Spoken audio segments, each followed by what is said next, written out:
हरियाणा में विधानसभा चुनाव के लिए आज मतदान हो रहा है। प्रदेश की 90 सीटों पर 2.03 करोड़ मतदाता अपने मताधिकार का इस्तेमाल कर सकेंगे। प्रदेश भर में कुल 1031 उम्मीदवार चुनावी मैदान में हैं।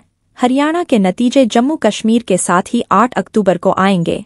हरियाणा की 90 विधानसभा सीटों के लिए एक चरण में मतदान हो रहा है। चुनाव के लिए अधिसूचना 5 सितंबर को जारी हुई। नामांकन की आखिरी तारीख 12 सितंबर रही। 16 सितंबर तक उम्मीदवारों ने अपने नाम वापस लिया।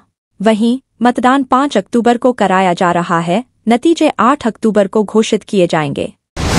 छत्तीसगढ़ के नक्सल प्रभावित नारायणपुर और दंतेवाड़ा जिले की सीमा पर सुरक्षाबलों और नक्सलियों के बीच हुई मुठभेड़ में मारे गए नक्सलियों में से अब तक 31 के शव बरामद हुए हैं। मौके से बड़ी संख्या में ऑटोमेटिक हथियार बरामद किए गए हैं। अभी सर्च ऑपरेशन जारी है। मुठभेड़ दंतेवाड़ा में बारसूर के ग्राम थुलथुली और नारायणपुर में ओरछा के ग्राम निंदूर के जंगलों में हुई है।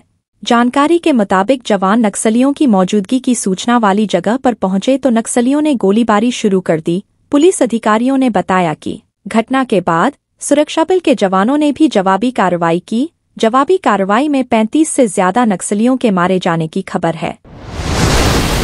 प्रधानमंत्री नरेंद्र मोदी शनिवार को महाराष्ट्र के दौरे पर रहेंगे। इस दौरान वे कई परियोजनाओं का उद्घाटन और शिलान्यास करेंगे। वह लगभग 9.4 करोड़ किसानों के खाते में 20,000 करोड़ रुपए की पीएम किसान सम्मान निधि की 18वीं किस्त भी जारी करेंगे। प्रधानमंत्री कार्यालय (पीएमओ) के मुताबिक पीएम मोदी वाशिम का दौरा करेंगे। यहां वे दोपहर लगभग 11:15 बजे जगदम्बा माता मंदिर, पोहरादेवी में दर्शन करेंगे। वह संत सेवालाल महाराज और संत रामराव महाराज की समाधियों पर भी श्रद्धांजलि देंगे। इसके बाद प्रधानमंत्री बंजारा समुदाय की समृद्ध विरासत का जश्न मनाते हुए बंजारा विरासत संग्रहालय का उद्घाटन करेंगे।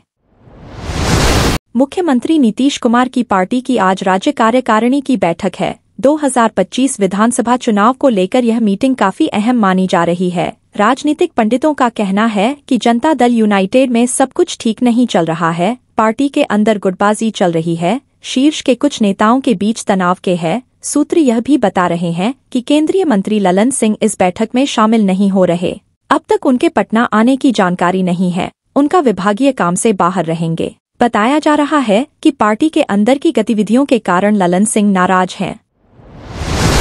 जूनियर डॉक्टर्स ने अपनी पूरी तरह से काम रोको हड़ताल को वापस लेने का फैसला किया है, लेकिन इसके बावजूद डॉक्टर्स ने अपना विरोध प्रदर्शन जारी रखा है। दरअसल शुक्रवार को कोलकाता के SSKM अस्पताल में डॉक्टर्स एक रैली निकाल रहे थे। इस दौरान पुलिस ने डॉक्टर्स की रैली पर लाठीचार्ज किया। पुलिस द्वारा लाठीचार्ज किए जाने से डॉक्टर्स में नाराजगी है। बारिश के बावजूद डॉक्टर्स का विरोध प्रदर्शन जारी है। डॉक्टर्स एलपालांडे इलाके में विरोध प्रदर्शन कर रहे हैं। इस दौरान कुछ प्रदर्शनकारी छाता लेकर तो कुछ पॉलीथीन के शेड के नीचे छिपे दिखाई दिए। लोकसभा में नेता प्रतिपक्ष और कांग्रेस नेता राहुल गांधी कोल्हापुर पहुंच गए हैं। कोल्हापुर हवाई अड्डे पहुंचने पर पार्टी नेताओं ने गर्मजोशी से स्वागत किया। सबसे पहले वह सुबह राजर्षि शाहू समाधि स्थल पर जाएंगे। इसके बाद वह बवाड़ा के भगवा चौक पर बनी छत्रपति शिवाजी की प्रतिमा का अनावरण करने के साथ ही संविधान सम्मान सम्मेलन में शामिल होंगे। इस बैठक में 1000 से ज्यादा आमंत्रित लोग हिस्सा लेंगे। इसमें सभी धर्मावलंबियों के साथ साथ विभिन्न गैर सरकारी संगठनों के प्रतिनिधि भी भाग ले रहे हैं। महाराष्ट्र में भी इसी साल के अंत में विधानसभा चुनाव होना है। माना जा रहा है कि राहुल गांधी के महाराष्ट्र दौरे से कांग्रेस का चुनावी अभियान भी शुरू हो जाएगा। शनिवार को राष्ट्रीय जांच एजेंसी ने पाकिस्तान स्थित आतंकी संगठन जैश-ए-मोहम्मद के खिलाफ चल रही जांच के तहत विभिन्न राज्यों के 22 स्थानों पर छापेमारी की। यह छापेमारी जम्मू कश्मीर, महाराष्ट्र, उत्तर प्रदेश, असम और दिल्ली में की गई। महाराष्ट्र के मालेगांव में एक होम्योपैथी क्लिनिक पर भी NIA की टीम ने छापा मारा। NIA का यह अभियान आतंकी गतिविधियों के नेटवर्क को ध्वस्त करने और संगठन के सदस्यों की पहचान करने के लिए चलाया गया था। जैश-ए-मोहम्मद के खिलाफ यह कार्रवाई उसके भारत में सक्रिय नेटवर्क और फंडिंग से जुड़ी जानकारी जुटाने के उद्देश्य से की जा रही है। NIA की इस व्यापक छापेमारी से आतंकी संगठनों के खिलाफ सरकार की सख्त नीति का संकेत मिलता है। भारत और पाकिस्तान के रिश्तों की तल्खी किसी से छिपी नहीं है। प्रधानमंत्री नरेंद्र मोदी के कार्यकाल में केवल 2 ही चर्चित अवसर रहे हैं जब देश का शीर्ष नेतृत्व पड़ोसी देश पाकिस्तान के दौरे पर गया हो। पहला अवसर खुद पीएम मोदी की यात्रा थी, जब वे पहले कार्यकाल में अचानक तत्कालीन प्रधानमंत्री नवाज शरीफ के पास पहुंचे थे।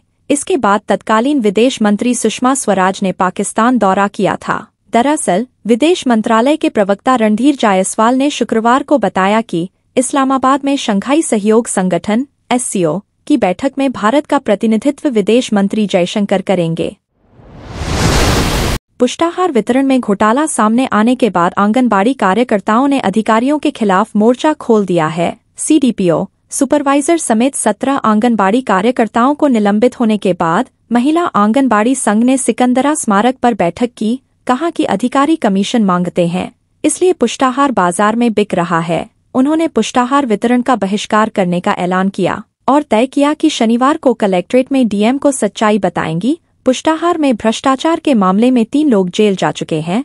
शुक्रवार को आंगनबाड़ी कार्यकर्ता सामने आई और कालाबाजारी का कच्चा चिट्ठा खोला। उन्होंने आंगनबाड़ी केंद्रों पर तालाबंदी और पुष्टाहार वितरण के बहिष्कार का ऐलान किया। इंदौर के देवी अहिल्याबाई इंटरनेशनल एयरपोर्ट को बम से उड़ाने की धमकी मिली है। एयरपोर्ट के सुरक्षा अधिकारी के अधिकृत ईमेल पर धमकी भरा ईमेल आया है। एयरपोर्ट प्रबंधन की शिकायत पर एरोड्रम पुलिस ने प्रकरण दर्ज कर लिया है। एयरपोर्ट को उड़ाने की धमकी मिलने के बाद सुरक्षा एजेंसी ने जांच और सख्त कर दी। उड़ानों के जाने से पहले अतिरिक्त जांच की जा रही है। लावारिसों वस्तुएं को न छूने और उनकी जानकारी देने के लिए यात्रियों को कहा गया है। हालांकि धमकी मिलने के 15 घंटे तक जांच के दौरान कोई आपत्तिजनक वस्तु नहीं मिली।